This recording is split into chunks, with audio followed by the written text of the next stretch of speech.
Hello, Vancouver. I'm Temple Lentz, and we're here for another episode of Hello History with the incomparable Pat Gelada. Hello, history.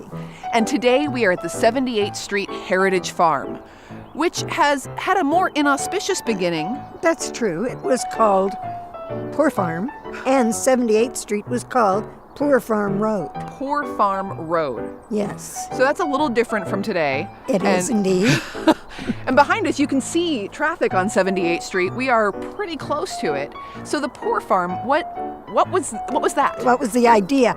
The idea was it was nationwide. And Washington State, every county had a poor farm. Mm-hmm. And the idea was that the indigent would raise their own food, which would be a savings to the taxpayer. And they could also sell some, again, for the benefit of the taxpayer, and could also provide the food for the jails and this sort of thing. However, the truly indigent who would wind up here were the elderly, the disabled, Oh my. Very often the mentally ill. But the idea was that not only would they be raising their food, but they could have training to overcome the bad habits which made them poor in the first place. Well, that's a not as quaint as we'd like to think it is idea. No, it isn't. It's in fact, it's been proposed again. Oh. Several times, But hasn't really gone anywhere. no, it hasn't gone anywhere at all. This whole area was farms. Mm-hmm. It was all rural. There was not this buildup. So this farm was one among many. Yeah. And at that time, there wasn't really much in the way of social service. No, Social Security would come along later, Mm-hmm. which is why there were so many elderly here. And I believe the last census that I saw, there were 26 people here. And by the time it was ended, in the 40s, there was a stigma to going to the poor farm. And so they would declare themselves insane so they could go to the state hospital instead. That sounds like a fun upgrade.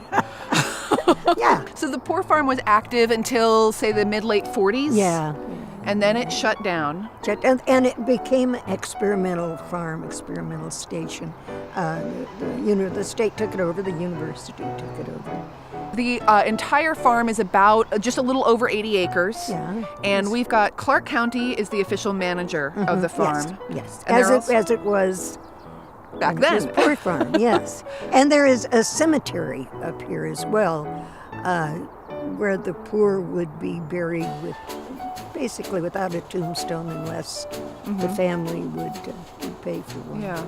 It's kind of coming back to being a people's farm in that there's the experimental farm with WSU, and then Clark County is running it, and there are community gardens here as well. So rather than being forced by the county to come and work here, people are... They're begging to come Yes! Then, if you were found begging, panhandling on the street, this is where you wound up. They would declare you a chronic indigent, and Yeah. here you'd be. Well, it sounds like, for basically since we've had people, we've had folks who were in need, and we've been trying to figure out how to help them ever since. That's So- right. I mean, every religion says help the poor, so every place has Yeah. poor.